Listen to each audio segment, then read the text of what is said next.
Boss, आज हमेशा की तरह एक नए कॉन्सेप्ट के साथ में, एक नई नॉलेज के साथ में आपसे रूबरू होने आया हूँ। अभी क्या है सबसे बड़ी चीज कि मैक्सिमम लोग फाइनेंशियल कॉन्शियस ज्यादा हो गए और हेल्थ कॉन्शियस कम है। और हेल्थ कॉन्शियस कहाँ तक है कि अच्छा खा लिया। अच्छा खाने की डेफिनेशन सबके लिए अलग अलग है। एक एप्पल या एक बनाना खा के वो सोचता है कि हम हेल्दी खाएं। दोपहर में लंच लिया, उसमें अच्छा खासा ऑयल और अच्छे खासे मसाले, रिफाइंड, ये सब यूज किया। और वीक में एक या दो दिन, जैसे कल सैटरडे आने वाला, तो मैक्सिमम लोग सैटरडे को कहाँ जाते हैं, आउटिंग पे। वहां क्या खाते हैं, देव नो। मैं आपको एक चीज बता दूं, कम से कम अगर आपको लाइफ में हेल्दी रहना है और एक एडल्ट पर्सन है, तो कम से कम आधा किलो फ्रूट्स और वेजिटेबल तो हमारी बॉडी में पूरे दिन में जाना चाहिए। एक एप्पल एक बनाना से कुछ नहीं होना चाहिए। मैं भी पहले एक एप्पल एक बनाना खा के बड़ा राजा हूँ, और अपन ने फ्रूट खाए, फ्रूट खा तो रहा हूँ, फ्रूट खा तो रहा हूँ, ऐसा मैं बोलता था। बट हुआ क्या, हुआ ये कि जो डेफिशिएंसी चल रही थी उसकी वजह से वेट भी गेन होने लग गया, घुटनों में भी दर्द होने लग गया, आईसाइट में भी प्रॉब्लम, तो ये सब चीजें। तो मेरा कहने का मतलब है कि हमारी बॉडी का एक सबसे इम्पोर्टेंट चीज है, अगर वो हमारी बॉडी से निकल जाए तो हमारी बॉडी का कोई भी ऑर्गन, कोई भी टिश्यू, कोई भी सेल्स जिंदा ही नहीं रहेगी। समझे आप लोग क्या चीज है वो है हमारा ब्लड। एक एवरेज पर्सन में ब्लड अबाउट 5 लीटर होता है। उस ब्लड का काम क्या होता है, मोटी मोटी भाषा में बता रहा हूँ। हम ब्रीदिंग कर रहे हैं, अभी आप ब्रीदिंग एक्सरसाइज कर रहे थे मैम के साथ में। ब्रीदिंग एक्सरसाइज, अभी हम लोगों को ब्रीथ करना भी नहीं आता है, हम अभी लंग्स तक की ब्रीथ करते हैं, स्टोमक से ब्रीथ नहीं करते। मैंने एक बार पहले भी बताया था, अगर आप आधी ब्रीदिंग करते हो तो एसिडिक होती है, और पूरी ब्रीदिंग करते हो यानी स्टोमक से ब्रीदिंग करते हो वो एल्कालाइन होती है, और वो हमारी बॉडी को एल्कालाइन करके रखती है। तो इसलिए ब्रीदिंग एक्सरसाइज बहुत जरूरी है।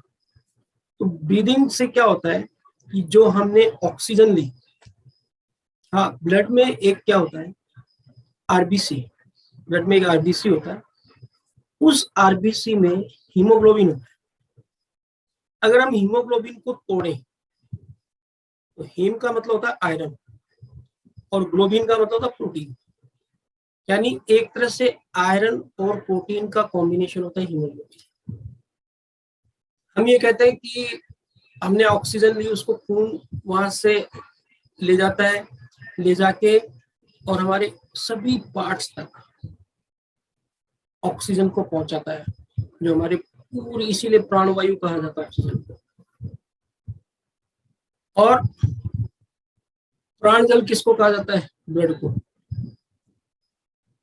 तो वो हमारे एक एक अंग तक ऑक्सीजन को ले जाता है। हम जो भी खाना खाते हैं उसमें जो भी अच्छे न्यूट्रिएंट्स हैं या गंदे न्यूट्रिएंट जो भी हैं, वो सारा हमारे एक एक सेल तक कौन पहुंचाता है, ब्लड। ब्लड में भी कौन सी चीज है, ब्लड में भी हीमोग्लोबिन। यस, हीमोग्लोबिन जो है मैंने आपको डिफाइन करके बताया। हीमोग्लोबिन का जो एक मॉलिक्यूल होता है उसमें चार, दो तो अल्फा और दो बीटा मॉलिक्यूल, दो अल्फा दो बीटा, ये क्या होता है, एमिनो एसिड होता है, प्रोटीन होता है, प्रोटीन की कैटेगरी होती है। और इन चारों के साथ में एक एक आयरन होता है, आयरन। और जब ये ऑक्सीजन से कांटेक्ट में आते हैं तो ऑक्सीजन इनसे जुड़ जाती है और जुड़ के हमारी बॉडी में एक एक सेल तक ऑक्सीजन ले जाती है, एक एक टिश्यू तक, एक एक ऑर्गन तक आप कह दीजिए, और फिर वहां जो सेल के अंदर कार्बन डाइऑक्साइड रखी हुई है उसको वापस लेती है और हमारे लंग्स तक लाती है और हम उसको बाहर निकालते हैं। ये हीमोग्लोबिन या यू कह दीजिए ब्लड का रोल है। क्लियर? अब एक हेल्दी पर्सन में नॉर्मल ब्लड कितना रहना चाहिए? मेल के केस में अगर आपने देखा हो कभी ब्लड की रिपोर्ट देखी हो तो ब्लड की रिपोर्ट में यूनिट्स में लिखा आता है कि इसका 11 है, 10 है, 9 है, 12 है, 15 है, 16 है, ऐसे। तो 13.2 से कम अगर मेल में ब्लड कम होता है तो अपन कहते हैं कि उसके हीमोग्लोबिन कम है। जो है 13.2 से कम हीमोग्लोबिन होता है तो कहते हैं कम है। और ये कभी भी 5 के आसपास नहीं जाना चाहिए। अगर 5 के आसपास जाता है तो डेथ हो जाती है हार्ट अटैक से, क्योंकि हार्ट को ब्लड का प्रॉपर मिल नहीं पाता बॉडी से। आगे कॉजेज बताऊंगा कि क्यों ब्लड कम हो जाता है ना। और फीमेल में ये होना चाहिए 11.6 से या उससे ज्यादा, 11.6 से कम नहीं होना चाहिए। अब आपको सर मैक्सिमम कितना होना चाहिए? 16-17। अगर इससे ज्यादा बढ़ रहा है तो एक बार आपको डॉक्टर से कंसल्ट करना चाहिए। और 20 से ज्यादा आपके लिए खतरनाक है। उसमें आपका वो जो चक्कर आने लग जाएंगे, आपको थोड़ा धुंधला दिखने लग जाएगा, बीपी हाई रहेगा, ऐसी कुछ प्रॉब्लम होंगी। तो ये सब चीजें हैं, कभी हमने इन चीजों पे गौर नहीं किया।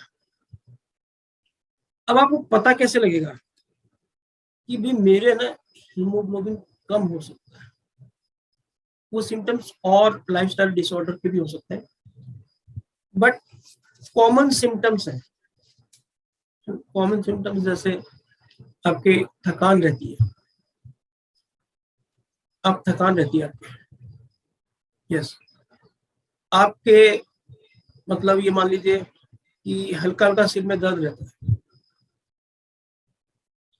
आपके येलोइश स्किन रहती है, स्किन जो है वो पीली पीली सी रहती है, इरेगुलर हार्ट बीट रहती है, कभी तेज होती है, कभी स्लो हो जाती है, कभी तेज, चेस्ट में पेन रहता है, कोल्ड हैंड्स, हाथ ठंडे रहते हैं, टाइम पैर ठंडे रहते हैं, डिजीनेस यानी चक्कर आते हैं, चेस्ट में पेन रहता है, इंसोमिया यानी नींद कम आती है, लेग में क्रैम्प्स आते हैं। ये कुछ सिम्टम्स हैं। अगर ये रेगुलर बने रहते हैं तो आपको एक बार कंसर्न करना चाहिए कि क्या मेरे बॉडी में हीमोग्लोबिन टेस्ट कराने में चाहिए। अभी मैंने बताया था कि इसके कारण क्या है, हमें पता नहीं है क्योंकि हमें किसी ने बताया नहीं ये चीजें। आपको पता है अगर एक्स्ट्रा एक्सेस एक्सरसाइज करते हैं तो भी आपके आयरन की कमी हो सकती है। हाँ, अगर आप नींद प्रॉपर नहीं लेते हैं, आपके स्ट्रेस बहुत ज्यादा रहता है, जो बेसिक आज के टाइम पे, इसकी वजह से भी आयरन की डेफिशिएंसी मतलब हीमोग्लोबिन डाउन रह सकता है। एक्सेस चाय पीते हैं, चाय में एक टेनिन नाम का एंजाइम होता है, वो जब दूध के साथ मिलकर जो केमिकल बनाता है उसकी वजह से आयरन का अब्जॉर्प्शन नहीं होता।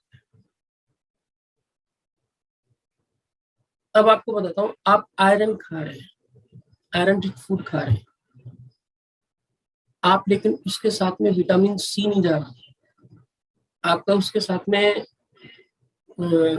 विटामिन ए नहीं जा रहा, बीटा कैरोटीन, तो वो आपकी बॉडी में अब्जॉर्ब ही नहीं होगा।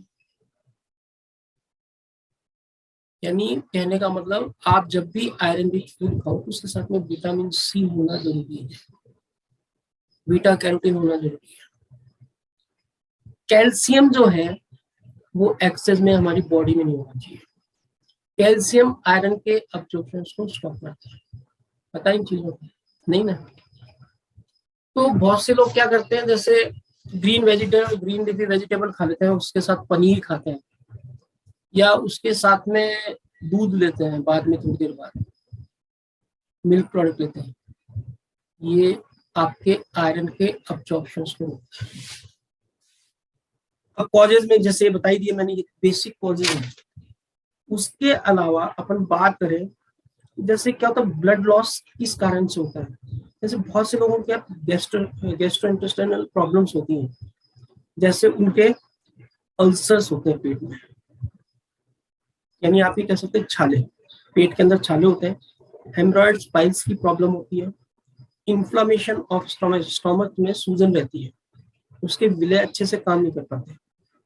और आप ऐसी मेडिसिन ले रहे हो, non steroid inflammatory medicine, non steroid inflammatory medicine, अगर वो आप लेते हो तो भी आपके ये प्रॉब्लम आ सकती है। और कोई आपके लेटेस्ट में सर्जरी हुई हो किसी कारण से, तो ये कुछ कारण है जिसकी वजह से ब्लड कम हो जाता है। और ब्लड कम होने का मतलब हीमोग्लोबिन कम होना है। उसके बाद में आपके जो है वो है आपके कुछ कमी हो जाती है या कुछ डिफॉल्टर है इसमें आरबीसी का प्रोडक्शन में, यानी आपकी बॉडी में आरबीसी प्रॉपर्ली नहीं बन रहा। आरबीसी प्रॉपर्ली क्यों नहीं बन रहा? तो सबसे पहला कारण है आपकी जो बोन मैरो है या स्टेम सेल्स है, उसमें प्रॉब्लम है, उसमें प्रॉब्लम्स है। और आयरन की डेफिशिएंसी हो सकती है, आपके न्यूट्रिशन की कमी हो सकती है, specially vitamin B12 and folate. आप जब भी देखो, जब आपके आयरन की डेफिशिएंसी होती है, तो डॉक्टर आपको ये 2 विटामिन देता है, B12 और फोलेट। वो लेने से आपके ब्लड की रिकवरी होती है, यानी हीमोग्लोबिन। जैसे आयरन बढ़ेगा हीमोग्लोबिन बढ़ेगा, हीमोग्लोबिन बढ़ेगा तो ब्लड बढ़ेगा। एक कारण ये हो सकता है, यानी आपके आरबीसी का प्रोडक्शन प्रॉपर नहीं है। कुछ लोगों में जेनेटिक होता है कि आरबीसी जो है वो मतलब आप ये मान लीजिए डिस्ट्रक्शन होता है उसमें, यानी जब भी आरबीसी मतलब ये मान लीजिए कि मूवमेंट करता है और बॉडी में प्रेशर क्रिएट होता है तो डिस्ट्रैक्ट हो जाता है, टूट जाता है, यानी प्रॉपर मेंटेन नहीं रह पाता है। ये भी कारण है। कई लोगों की क्या होता है क्रॉनिक डिजीज होती हैं, जैसे किडनी डिजीज, हाइपोथायराइड, ब्लड नहीं बनने के पीछे का, ब्लड की कमी होने का कारण हाइपोथायराइड, ध्यान देना। Old age, diabetes, cancers, rheumatoid arthritis, ये कुछ कारण है।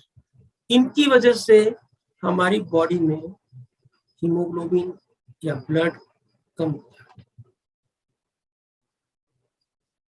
कुछ कारण ऐसे हैं जो हमारे बस में नहीं है, कुछ कारण ऐसे हैं जो हमें पता भी नहीं है, और चाहे तो हम सुधार सकते हैं। चाय कम पी के, चाय पीनी नहीं है, विटामिन सी साथ में खाना है, कैल्शियम का अब्जॉर्प्शन ज्यादा नहीं लेना है ना, ये सब चीजें। तो ये कॉजेज होते हैं। अब आपको ये ध्यान देना है कि सर फिर हम करें क्या? कुछ नहीं करना, डाइट चेंज कीजिए, अपनी लाइफस्टाइल चेंज कीजिए, बैठे बैठे खाना छोड़ दीजिए, बैठे बैठे काम करना कम कर दीजिए। मैं ये नहीं कह रहा काम नहीं करना है। सबसे पहला तो जो आप लोगों को भी पता है, सबको पता है, आयरन रिच फूड खाइए, लेकिन उसके साथ में विटामिन सी और विटामिन ए साथ में। सैलेड, सैलेड में मान लो जैसे आपने ब्रोकली खाई, उसमें आपके आयरन भी होता है, विटामिन सी भी होता है और विटामिन ए भी होता है। बीटरूट, बीटरूट है, उसमें आपके ये सब चीज होती है, डॉक्टर बताता है आपको। आपके अनार, पोमग्रेनेट, उसमें विटामिन सी भी होता है, उसके अंदर आयरन भी होता है। और एप्पल, सोयाबीन, सोयाबीन चंक्स वगैरह जो आते हैं, भीगे हुए सोयाबीन, ओटमील बिना फ्लेवर का, रेजिन्स यानी किशमिश भीगी हुई रात को भिगो के, वो नट सीड्स, जितने भी हमारे नट्स हैं, वॉलनट्स और आपके एलमंड्स और आपके काजू पिस्ता, ये सब सीड्स, सनफ्लावर सीड्स जो अभी मैंने पिछले दिन में बताया था आपको, चिया सीड्स, फ्लैक्स सीड्स, ये सब। वाटरमेलन, ये बहुत अच्छा सोर्स है इसका, और स्पिनच, ब्रोकली, पोमग्रेनेट, है ना। एक्सरसाइज नहीं करनी है एक्सरसाइज। और जो नॉन वेजिटेरियन है, वैसे मैं सजेस्ट नहीं करता हूँ नॉन वेज के लिए, egg, shellfish, red meat, chicken. कारण क्या होता है, नॉन वेज में जो आयरन होता है वो हीम आयरन होता है, जो आपका ब्लड तो बढ़ा देगा, लेकिन वो आयरन आपके शरीर से बाहर नहीं निकलता है, वो आपकी मसल्स में रुक जाता है। और वो फिर एक स्टेज के बाद में आपकी बॉडी में इतना ऑक्सीडेटिव स्ट्रेस क्रिएट करता है, ऑक्सीडेंट क्रिएट करता है कि आपके पता नहीं कौन कौन सी बीमारी होगी। हमारी बॉडी बनी है प्लांट बेस्ड फूड के लिए, तो आपको हमेशा प्लांट बेस्ड आयरन ही लेना है। बहुत सोर्सेज है, आप देखिए बहुत सोर्सेज है। ये सीधी सी बात है, मैं तो एक फॉर्मूला बना लो आज से, 30 से 35 मिनट की ब्रिस्क वॉक करनी है, घर पे आना है, एक एप्पल, एक बीट रूट, ठीक है, और एक साथ में संतरा हो या अंगूर हो, कोई भी ऐसी चीज जो विटामिन सी की, ब्रोकली हो, ये एक साथ खाना है। एक साथ ही मतलब मिक्स नहीं, पहले एक खा लिया तो दूसरा खा लिया, तीसरा, ऐसे। तो ये करोगे ना तो आयरन की डेफिशिएंसी नहीं, ये आयरन की डेफिशिएंसी के वो है। तो बस आयरन अगर हमारे सही होगा तो हमारा आरबीसी सही रहेगा, आरबीसी सही रहेगा तो ब्लड सही रहेगा। ब्लड का आयरन किसकी वजह से होता है, हीमोग्लोबिन की वजह से, आरबीसी की वजह से। तो इसलिए हमें ब्लड के अंदर आयरन इसलिए डॉक्टर सजेस्ट करता है, फोलेट इसलिए सजेस्ट करता है। मल्टीविटामिन खाइए ना, यानी फ्रूट्स एंड वेजिटेबल्स। और मैंने जैसे बताया, होल ग्रेन फूड्स खाइए, रिफाइंड छोड़ दीजिए, तेल कम से कम खाइए, चीनी तो ऐसे मान लीजिए कि जितना कम खाओगे उतना बढ़िया है। गुड़ खाइए, पुराना गुड़, कच्चा गुड़, उसमें आयरन भी होता है, फास्फोरस भी होता है, बहुत अच्छा रहता है। तो ग्रेट, ये आज अपन ने देखा कि कैसे हम अपना ब्लड बढ़ा सकते हैं। और कुछ हमारी, देखो आपके ना सर्जरी हुई ना, पेट में आपको पता है कि कैंसर की प्रॉब्लम है, और फिर भी आपका ना कोई क्रोनिक डिजीज है, थायराइड हो सकता है आजकल, या आपके कोई और प्रॉब्लम है नहीं, फिर भी आपका ब्लड नहीं बढ़ रहा है, तो बहुत रॉन्ग कॉम्बिनेशन ऑफ फूड आ गया, wrong combination of food. Calcium के साथ नहीं खाना कोई भी आयरन। पालक पनीर खाते हैं ना सब, रॉन्ग कॉम्बिनेशन, पेट को बड़ा दर्द होता है उसमें, पालक पनीर नहीं। तो thank you, great, take care.